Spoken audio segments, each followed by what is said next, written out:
Саламатсыздар, урматтуу Компресс сайтынын көрүүчүлөрү, биз кезекте келсеңиз урас маекти баштап отурабыз. Ал эми бүгүнкү маектин темасы Кыргызстандагы IT жана IT рыногунан, IT базарынын абалы. Ал үчүн бизде Кыргызстанда атайын соода тармагына байланыштуу Алтоспос тиркемесин иштеп чыккан авторлордун бири келди. Ал өзү айтмакчы, азыркы тапта бул тиркеме дүйнөнүн бардык булуң бурчунда көчүрүлүп алып, сатылып алып, иштеп жаткан кезде. Эми азыр Кыргызстандагы IT деген эмне? ITнин адистери эмнеге көбүрөөк басым жасаш керек жана Кыргызстандагы талап, ушул IT адистерине болгон талап тууралуу маек кылабыз. Негизи эле коомчулукта бизде жанагы IT же болбосо компьютер программалоо десе, кеңселердеги компьютерщик элестетебиз. Аны биз компьютерщик деп атап алганбыз. IT адис же болбосо айтишник деп атабайбыз, компьютерщик. Ал келет, жанагы иштегени начар болуп калган компьютерди карап кетет. Принтерлер чыкпай калса, принтерди карап кетет, ашып кетсе картриджин алмаштырат. Анан кийин же болбосо антивирус коет. А чынында айтишник деген ким? Ошол боюнча биздин көрүүчүлөрүбүзгө, угармандарыбызга дагы, окурмандарыбызга да айта кетели. Себеп дегенде IT тармагына кетем деген жаштарыбыз боло турган болсо дагы алдын ала маалымат алып, ошол мектеп окуучулары келечекте сиздердин катарыңыздарды толуктай тургандай болуп. Саламатсызбы? Менин оюмча, чындыгында сиз айтып өткөн нерселер бул IT-нин бир кайсы бир бөлүгү баары бир. Мисалы, эмнеге IT деп коюшат? Менин оюмча, ошол ишти аткаргандарды, орусча мисалы үчүн системщик деп коет го, компьютерларды келип оңдоп, карап, туура иштеп атабы, текшерип кетет. Алар бир ишкананын IT бөлүгүнүн бир специалисти, адиси. Андан ошондон улам айтишник деп кеткен калып калса керек да, калыптанып. Бүгүнкү маегибиз көбүнчө программист, анан айтишник. Негизи IT сферасы да жалпысынан кандай боло турган болот. Анан мисалы айтып атабыз, ошол IT-нин бир эле кызматкерин биз айтишник деп алганбыз. IT өзү эмнеден турат? Мисалы бизде абал кандай азыр? IT бул баягы информационный технология деп, IT-нин ичинде ошол компьютер колдонуп, ошол компьютердин бизге берген мүмкүнчүлүктөрүн аркылуу бир нерсе жаратуу, бир нерсе жазуу, бир дизайн жаратасыңбы, же болбосо программа куруп чыгасыңбы, ушул сыяктуу тарабынан колдонуп, анан бир ишке ишти мындай алдыга жылдырууга колдонулган нерсе да. Жанагы сиз айтып атпайсызбы, ошол компьютерди дизайн депчи, мисалы күйгүзгөндөн баштап өчүргөнгө чейинкини баардык ичинде жүрүп аткан баардык IT-де да. Эми азыр бизде байкап атабыз, ошол эле коммерциялык рыноктун өсүшү, кызмат көрсөтүү болобу, алып сатуу болобу, көпчүлүгү ушул компьютердик программаларга мындайча такалып атат да. Азыр көп эле дүкөндөргө барсаң, ошол жерден эле кирген босогодон эле карап, сен сураган, издеген нерсе барбы, жокпу, карап жөнөтүп атат. Бунун баары баягы IT система дейли. Бизде рынок эмнени талап кылат көбүнчө? Негизи эле дүйнө, Кыргызстанды алсак, Кыргызстандагы ошо дүйнө менен бирге көп учурларда уже баягы IT продукттарды колдонуп, приложенияларды же болбосо программаларды колдонуп, күндөлүк бизнестердеги ар бир кишинин өзүнүн жашоосунда дагы мисалы приложенияларды колдонуп, жашоосун жеңилдетип, кайсы бир түрдө автоматизациялап келатат да, баары бир. Анткени мурун мисалы бир нерселерибизди бир тетрадыбызга жазып алып, анан эске тутуп жүрсөк, ежедневный кылып, планер кылыпчы. Анын баарын бүгүнкү күндө телефондогу атайын укмуштуу түрдүү эмелери бар, приложениялар. Ал ар бир адам кайсынысы өзүнө ыңгайлуу болсо ошону колдонуп алып, өзүнүн ишинде күндөлүк ишин тездетип, мындай жакшы бир жөнгө салып алат да. Бул баягы бир кишиге керектүү нерсе деп коелук. Бизнес тармагында, өнүктүрүү тармагында болсо, бир ишкана болсо, ишкананын ичинде да толгон токой процесстер бар да. Ошолорду ар бир бөлүмдүн ортосунда болуп аткан ишти кишилерди ары бери чуркатпай, кагаздарды ары бери алып келдирип, кыйналып жүрбөй, имейл аркылуу же болбосо ичиндеги компаниянын ичиндеги чат системасы болот. Же болбосо атайын бир система, ошонун ичинде ар бир бөлүк өзүнө эмне керек болсо ошону жазып эле коет, тияк дароо көрөт дагы ошого жообун жазат. Баягы толук иш кайсы бир деңгээлде бир мындай жанагы суунун түбүндө балыктар монтоп бирге болуп сүзүп жүрө беришет го. Ошол сыяктуу болуп ишканадагы бир калыпта жылат да. Ушундай калыпка алып келгенге жардам берет деп ойлойм да, чындыгында эле. Көп аябай жакшы программалар бар, автоматизация кылган. Мисалы биз баягы көнгөнбүз да, көп нерсени импорттоо.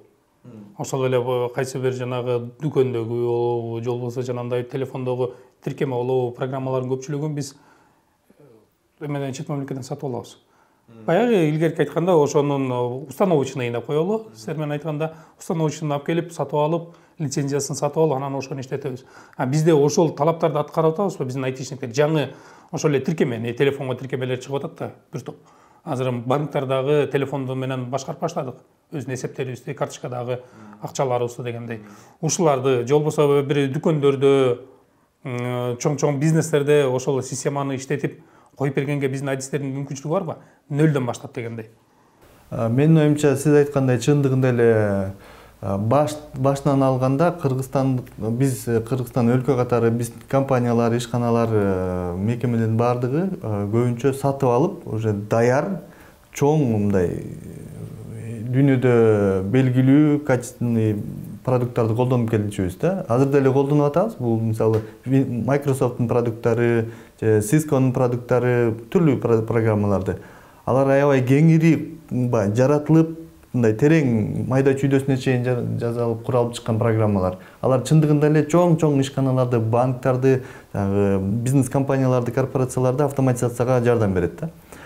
Сиздин сурооңуз боюнча биз өзүбүз Кыргызстанга, биздин рынокко керек бир продукттарды жаратып атабызбы, биздин адистер, программисттер?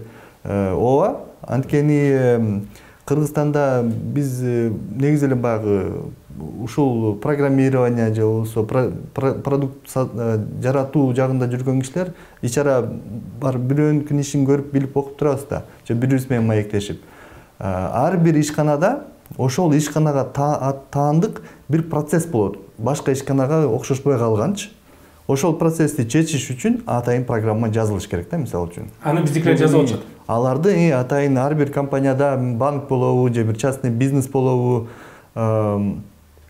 IT бөлүгүндөгү программисттер иштеп чыгып, аларга задание берилет, мондай маселе бар, мондай түрүндө чечилиш керек. Ошону чечип берилет дейт да. Ошол эркин автоматизациялоого адистер иштеп, продукту даярдап чыгып туруп, общий программага бекитип коюшат. И ана ошону менен чогуу тегиз иштей берет да, интегрированный болупчу. Мисалга бир аткарылган иштерден айта аласызбы? Макул ошол эле биздин башка бир сиздердин кесиптештериңиздер же болбосо өзүңүздөр жасаган бир ошол бизнести жөнгө салуу же болбосо катардагы бир ишкананын ишин жеңилдетүүгө ылайыкталган программалардан? Биз учурда бир жаңы продукт даярдап чыктык. Бул приложение. Ал приложениянын ичинде бир нече ирет модульдар бар да. Жумушту автоматизация кылган, то есть илгерилеткен, тездеткен. Бул приложение негизинде кафе, ресторан, же болбосо бутик, магазин, орто, чоң магазиндердин ишин толугу менен автоматизация кылганга мүмкүнчүлүк берген программа да. Муну телефонго установка кылып алса болот, жанагы WhatsApp'ты көчүрүп алгандай же болбосо бир жөнөкөй любой бир приложенияны көчүрүп алгандай эле телефонго көчүрүп алса болот, таблетке, iPod'го, iPhone'го. И анын ичинен өзүнүн магазин, мисалы магазини болсо бирөөнүкү магазин деп жаратып алат. Анан ошо өзүнүн профилин толтуруп, ичине продукттарын киргизип чыгып, өзүнчө складын тууралап, анан канча продуктусун канчадан алып атат, канчадан кайра кой берип атат мисалы. Бул приложение өзү эмеге кассага да байланат. И сатуу жүргүзгөн приложение да негизи. Point of sale деп коет, пост система деп коет да негизинде. Вот биздин продукт ошол пост система и inventory management деп коет. Бул складской учет, управление складом деп. Мисалы мындайча айтканда дүкөнү бар адам. Мисалы мен кийим сатамбы, же болбосо бир темир тезек сатамбы, мен ошол тиркемени жүктөп алып, үйдөн отуруп алып, тиги жакта сатуучулар эмне кылып атат? Кайсы товар көбүрөөк өтүп кетти, кайсыны жаңысын алып келишим керек? Кампада аз калды, көп калды, киреше чыгаша бардыгын үйдөн эле карап эсептей алат экен да. Бул мисалы жанагы кожоюндар менен чоң менеджерлерге керектүү программалар экен да. Кожоюнга да керек, чоң менеджерлерге да керек. И мисалы ресторан болсо, ресторандагы жанагы обслуживающий персонал деп коет, орусча айтканда. Официанттар да, алар да колдоно алат да. Мисалы үчүн бир ресторанды алсак, ал жерден мен официант болсом келип, сиздин столикке келип, эмне каалайсыз деп сурайм, сиз айтасыз чай же да бир нерсе айтасыз, мен телефондон эле басам, то есть мен приложение менен таблет болобу, эмне болот, сиздин столигиңизди тактап алып туруп, заказыңызды жазам. Баскандан кийин, заказды алгандан кийин кухняда экранга даярдачу кишилерге бардыкы барга түшөт, кухняныкы кухняга түшөт да заказ. Мен аны кагазга жазып алып орто жолдо барат жоготуп ийбейм мисалы үчүн. Же болбосо барып алып айтып убакытта коротпойм да. Мисалы сиз ошол ресторандын кожоюну болсоңуз, ээси болсоңуз,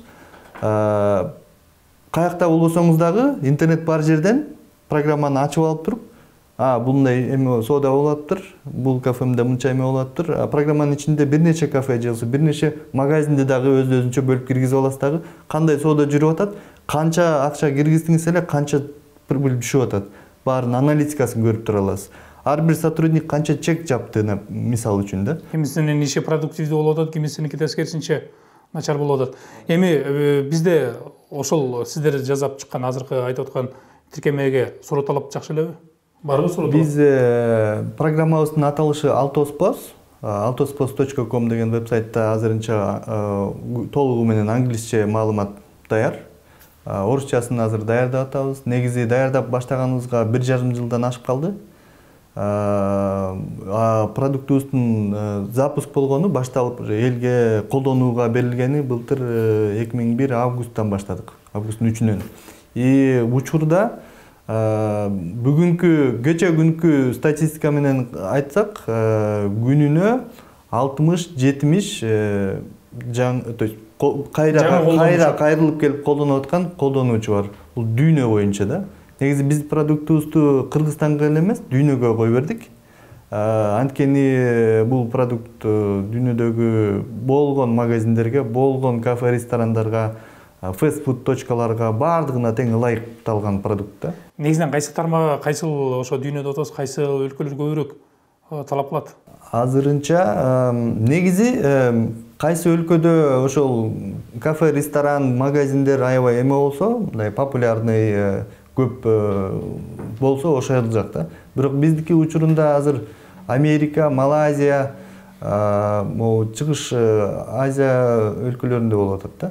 Дагы айта турган нерсе, мисалы бизде келечекте муундарыбыз бар да, азыр мектепте окуп атышат, же университетте, же болбосо азырынча кесибин тандай элек. Кайсы бир деңгээлде ошол компьютер тармагын тандасак кой, IT тармагын тандасак кой деп турган чагы, аларга эмнени айтат элеңиз? Мисалы ошол кесип тандоодо, же болбосо кесип тандоону чечип койгон. Мен IT тармагына кетем деп коюп, бирок азыркы тапта даярдык керек да. Мисалы Android'ду көтөргөндөн башка иштегени билбеген адам түз эле программага отуруу оор болуш керек. Анткени компьютерде да ишин түшүнүшүң керек да. Кандай кеңеш берет элеңиз келечектеги IT кызматкерлерине? Мисалы бир кеңеш, жакында эле бир сериал болуп өттү го, Акыркы сабак деген, Руслан Акундун. Ал сериалда чындыгында эле жакшы сабактардын көп сабак, жакшы сабактардын бирөө именно ушул да. Программирование жагын кызыгуу, ошолго барып, көрүп, билип, мындай өзүңө сага туура келеби, ичиңден ушул нерсе сага жагышы мүмкүнбү бил да, биринчи ирет. Анан сага чынында эле ошол нерсе жакса, анда улантып кете берсең болот да. Көзүң бир кайсы бир деңгээлде ачылат дагы, коркпой, уже ишеним күчтөлүп, алдыга жыласың деп ойлойм. Андан сырткары, мисалы үчүн Кыргызстанда көп эл аралык ишканалар бар. Мисалы Сорос Кыргызстан фондусу бар. Алардын бүт областтарда Кыргызстандагы IT Академия деп мектептерди ачып коюшкан. 8 бар негизи. Чүйдө бир, Бишкекте, анан ар бир областта бирден. Алардын баарында 1000ден ашык окуучулар барып, ошо IT жагын, программирование жагын өздөштүрүп, алгачкы тепкичтерди үйрөнүп баштайт экен. Алгачкы тепкичтерди үйрөнүп, азыр ошол жолдо да. Ушул сыяктуу IT Академия сыяктуу, же болбосо жакында эле 1,5 жыл мурун эле башталган бир биздин эле кыргызстандык жаштар ушу IT жагында программирование жагын өздөштүргөн жаштардын бир чоң кыз бар, атын азыр эстей албай атам. Необис деген атайындай. Бул неформальный эле эме болуп башталганда негизи. Мен программированияга кызыгам, мен ошону үйрөнөм деп балдар чогулуп алышып, отуруп бирине жардам беришип, үйрөнүп атышып, азыр бүгүнкү күндө аябай чоң мындай программирование уюму болуп, группасы болуп, и чет элден уже заказ алып иштеп, бияктагы заказдарды дагы алып иштеп, программаларды жаратышып, жакшы нерсе болуп атат да негизи. Вот сиздин сурооңузга жооп ошол. Биздин жаштар, жаш болобу, улуу болобу, кызыгып өздөштүрөм деген киши ушундай бекер даже платформалардан колдонуп баштай берсе болот да. Андан сырткары YouTube'да деле канча деген даяр эмелер, материалдар бар да. Бир аз кунт коюш керек. Анан да мындай суроо бар да. Мисалы бизде көбүнчө кандай? Ошол интеллектуалдык жактан, билим жактан өскөн адамдар эми IT тармагында дээрлик бардыгы эле англисче билет да. Ошо билген адамдарды көбүнчө чет мамлекетке кетип калышат. Анткени биздеги төлөп берүү мүмкүнчүлүгү менен чет мамлекеттеги ошол эле ишиңе төлөп берүү мүмкүнчүлүгү жогору. Мисалы бул жерден 1 сом ала турган болсоң, ошол эле ишти башка бир мамлекетте кылсаң, балким $51 аласың. Бир эле иш аткарган ишиң үчүн. Бизде ошол адистерден чыгып кетүү тенденциясы кандай? Жана орусча айтканда утечка мозгов. Менин оюмча утечка мозгов чындыгында эле бар. Бирок бул боло берсин деп, ошондой боло берсин дегенге мен пикирим ошондой да. Биздин адистер чыгып кете беришсин, барып иштешсин, үйрөнүшсүн, дүйнөдө ошо именно ошо IT программирование, IT жагы, өнүгүү жагы кандай болуп атканын барып көргөнгө мүмкүнчүлүк ала билиш үчүн чыга берсин деп ойлойм да.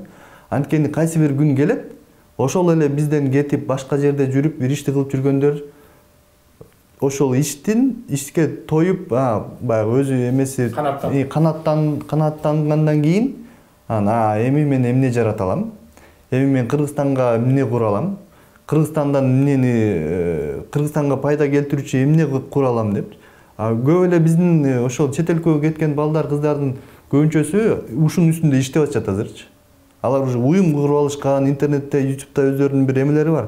Ушул маселелерди талкуулашып, Кыргызстанга кандай жардам кыла алсак болот деп, Америкада жүрүп алышып, Европанын көп түркүн өлкөлөрүндө жүрүп алышып, чогулуп алып, уюм кылып, талкуулашып, сүйлөшүп атышат да. Демек анын кеткендердин баары ал жактан тажрыйбасы бизге келип аткан экен да. Чет өлкөгө кетип, аякта жүрүп деле чет өлкөдө белгилүү болгон чоң компанияларды курган балдар, кыздар бар да бизде. Эми алдыда пландарыңыздар кандай? Жеке өзүңүздүн. Мисалы жанагы айттыңыз, дүкөндөрдү соода тармагындагы ишти жөнгө салган программа иштеп чыктык, азыр дүйнөнүн булуң бурчунан алып атышат деп. Кийинки планыңыз? Бул продукттан сырткары план бар. Кийинки продукцияңыз кандай болот? Бул жолдо макет бар да. Азыр муну иштеп бүттүм, эми кийин моундай дагы жазайын дегенчи.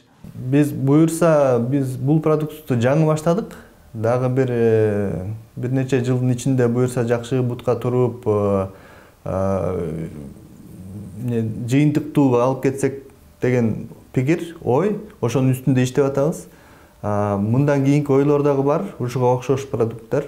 Демек, биз алдыда дагы жаңы продукцияларды көрөт экенбиз. Тагыраак эле ошол жогоруда айткандай Алтоспос тиркемесиндей кошумча, балким ошого кошумча, балким андан бөлөк дагы ошол соода тармагында, кызмат көрсөтүү тармагында дагы жаңы продукцияларды буюрса күтөбүз.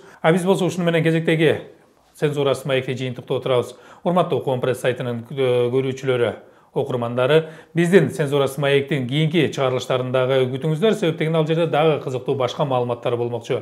Ал эми бүгүнкү коногубуз Алтоспос тиркемесинин авторлорунун бири Марлес Эсенакунов болду.